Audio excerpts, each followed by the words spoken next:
Hello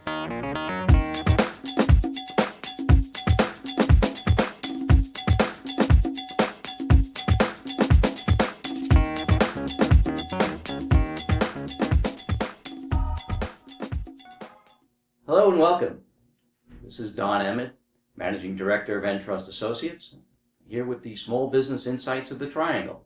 And today we're visiting with Karen Albright, President, Founder, and owner of BodyLase Skin Spa. Mm-hmm. Thank you. Okay. Karen, thank you for inviting us in today. Thanks for coming. And why don't you tell us a bit about the history of BodyLase and about your business model.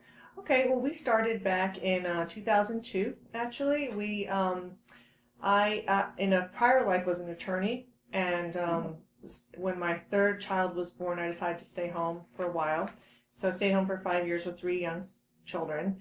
And when my youngest went to kindergarten, I decided I want to get back into the workforce. So I thought about going back into law, and I don't know. It just wasn't really appealing. Mm-hmm. I have always had this interest in business and in starting a business. My husband's a physician, so we thought, why don't we start a laser hair removal center in Raleigh? Because at that time in 2002, there really weren't any laser hair centers. So we were actually the first standalone laser center in the Triangle in 2002. Yeah. And since then, we've grown the business. We started with 1 location, 1 laser, 1 nurse, and me. Okay. And now we have 2 locations, multiple lasers, and about 15 employees. So we've grown over the last 12 years, and very excited about the future growth in the Triangle because this is such a great area to be in business. The other location is in Cary. It's in Cary, yeah. Mm-hmm. And when did you bring that location on? That we brought that on probably a little too soon. That one is 10 years old. This one is 12 years old. Okay. So it was 2 years after we started our first one. Looking back, I would say that was probably a little hasty. Okay. Because I hadn't gotten all my systems organized and everything in place. So it was really challenging in the beginning. But we're up and running, and we've had the 2 locations now together for 10 years. Okay. So I'm thinking, was there an event or a time when you knew that the Raleigh location was going to be successful? Mm-hmm. And I'm thinking that's when you probably said, "This looks like this is flying. Let's open Cary." Well, I think I was too naive at the time to realize what 2 locations would do. But I think I realized we would be successful after 2008, 2009, okay. When everything, the bottom fell out in the economy. People weren't spending money. Right.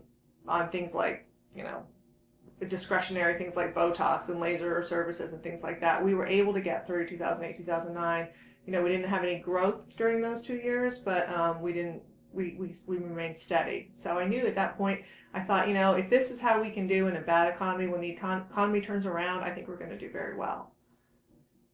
So your products and services that you offer, mm-hmm. So you're offering spa, you're offering laser, hair removal, yes. Botox. What other? So we have the spa side, which is pretty small in relation to the total revenue. It's facials, microdermabrasion, chemical peels, microneedling treatments for the skin.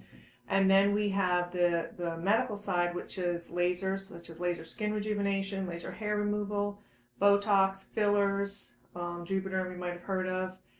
We also do laser skin rejuvenation, where we really rejuvenate, aging skin. We do smart lipo laser liposuction, and a plastic surgeon does that treatment for us. Okay. And our latest treatment is called Cool Sculpting, and it's a fat reduction technology. It actually kills the fat cells through freezing the fat cells, yeah. And it's completely non-invasive. So that's been a very exciting new technology that we've brought on in the last year. And you said it sounds like the spa portion is a smaller portion of the revenue. The main driver of the business is more the medical. Yeah.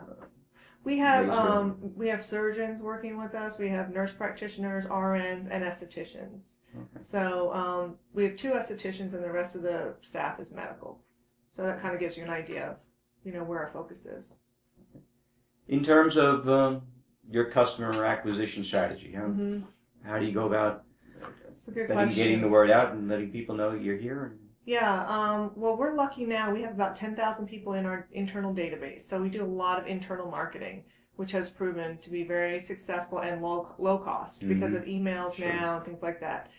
We also do a lot of internet advertising. We find people that are looking for our services are on the internet and they're kind of pre-qualified. If they're looking for laser hair removal, we pop up. That's a great way to do it. We also have a lot of word of mouth referrals. We have a referral rewards program for our customers. And we do some TV and radio too for our latest technology, the cool sculpting. We've done that and we're continuing to do that. So we have a pretty broad advertising strategy, but we just try to keep our costs as low as possible. And word of mouth is huge for us. We've been here long enough. We're lucky that we give good customer service. People refer their friends to us, and that's been a very nice way to get business. It sounds like there's a lot of moving parts in your business. There is, yes. Particularly, I guess, people. You need people Yes. and many business owners that I sit down with, it's a challenge today in today's economy, attracting and retaining Yes. high quality and good employees.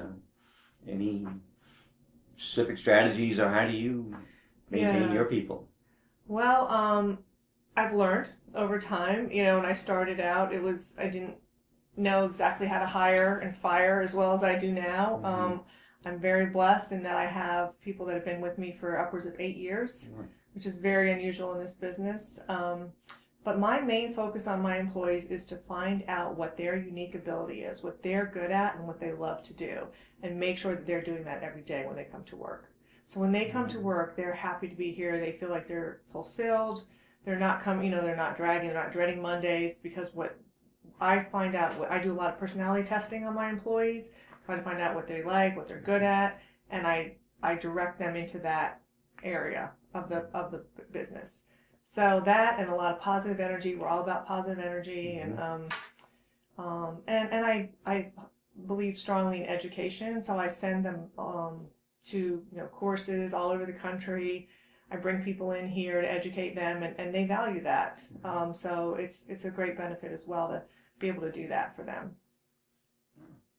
That's great. That's a great strategy. Great way to maintain and attract, maintain, and improve your existing workforce.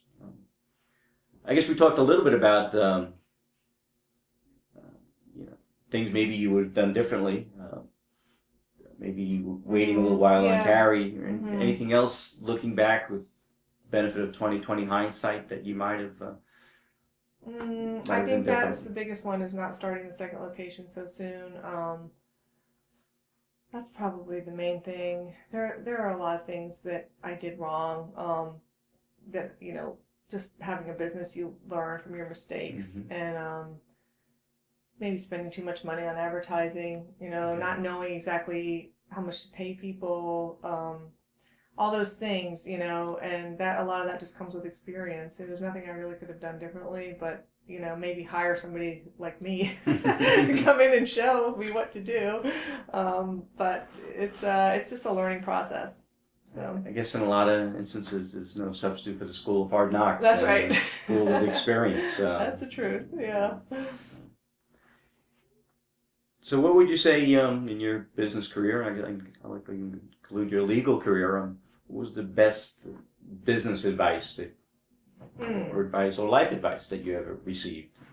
Well, the best business advice I received was from my father, who's a businessman as well. And I was lucky enough to have him living in Raleigh for a couple of years before he passed away.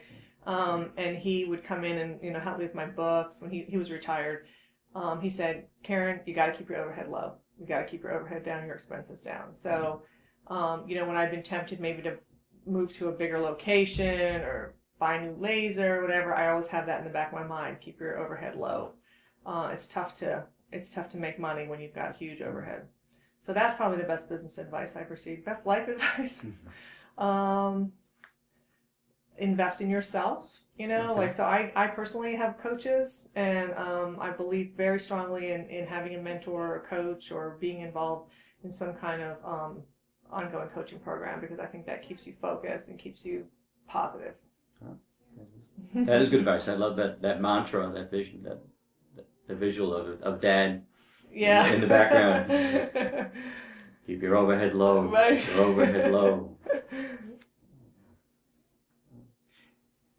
To young entrepreneurs or even new entrepreneurs, people, in my field, I get a lot of calls from corporate type of people and that are tired of the corporate scene, and a lot of people want to get off the airplane. They just travel too much. And what advice would you give to someone who's thinking of starting a business or buying a business today?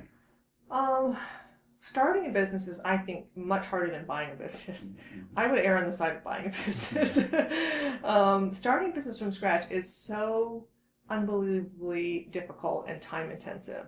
I just had no idea how hard it would be to start something from scratch. But at the same time, if you're a creative person and you like that kind of stuff, it's a wonderful challenge. So, if you've got a lot of time on your hands, I mean, I started my business when I was, I think, 38. So, if I had been this age now, I would have rather purchased a business that was up and running. I think having your own business is wonderful. I mean, it's the best thing ever for me. I've loved having my own business, nurturing it, seeing it grow, and working for myself. That's a great feeling. You don't really feel like, it's even though it's hard work, when you know that you're gonna help your own business, it's more fun than working for somebody else, and it's very, very rewarding. So I would say go for it. Go out there and start your business or buy your business, but just know that there's a lot involved that you don't know what you don't know. Yeah, right. There's going to be some trials and tribulations on the way, and learn from your mistakes. Don't get discouraged, because you will make mistakes when you're starting out, and it's so easy just to say, I'm done. I can't do this. I don't know what's going on, and I'm a failure. I'm not going to be successful. No, everybody fails on the way to success. So, just instead, don't let it get you down. Learn from the mistakes and keep going. Persistence. That's great advice. As they say, we learn more from our failures than totally from our true. successes. Yes, that's very true. So the future for BodyLase, is there a third one in the offering, or are we happy with two, or what kind of growth would you like to see? Or? Well, we're actually very excited about the future, because we are launching a licensing program for BodyLase. Okay. So we're planning to expand the business nationally. Personally, I'm not going to start a third location, but what I'm going to do is license the name, license all of our procedures, all of our protocols, all of our experience. I'm going to package it. I'm in the process now of packaging it and licensing it to other, especially physicians, for example, maybe general practice physicians who are not happy in their current position with all the changes going on with medicine. It's tougher and tougher for doctors to make a living. And so I'm very excited to be able to take BodyLase and expand it through other people, through licensing program. Licensing program. Mm-hmm. That's a great idea. Another way to keep your overhead low. Exactly, yeah. I don't have to buy hundreds of thousands of dollars of lasers. Somebody else can do that. Thank you, Dad. Yeah. Right. And I guess maybe even further down the highway or the path, what exit strategies or exit planning might you have done or have considered? Mm-hmm. Well, certainly that's always in the back of your mind. What are you going to do when you decide that you don't want to do this anymore? Mm-hmm. And I've thought about selling the business, changed my mind on that. Don't want to do that anymore right now. Mm-hmm. But eventually, yes, I will sell the business. And have the thought, maybe my daughter, who's in college right now, might want to join me someday. We'll see. She says, well, Mom, if all else fails, I'll just work for you at BodyLase. I'm like, oh, thanks. That's really nice of you, Carolyn. But I think that just to have a legacy like that for my children would be something that I would like to pass on if I could. If not, we've developed a wonderful business here, and I'm sure it'd be very attractive to somebody to come in and run it when I decide to step down. It's nice to have options Yeah. for yourself and provide options for our children. Yeah, So, exactly. whether they are thankful or grateful or appreciative or They will be someday. or not. Yeah. Well, that's about all I have for you today, Karen. That was, All right. That was some great data. It was a great visit. And thank you all for watching another episode of Small Business Insights of the Triangle. Today with Karen Albright of BodyLase Skin Spa. Thank you, Don. Thank you. Nice to see you. Pleasure.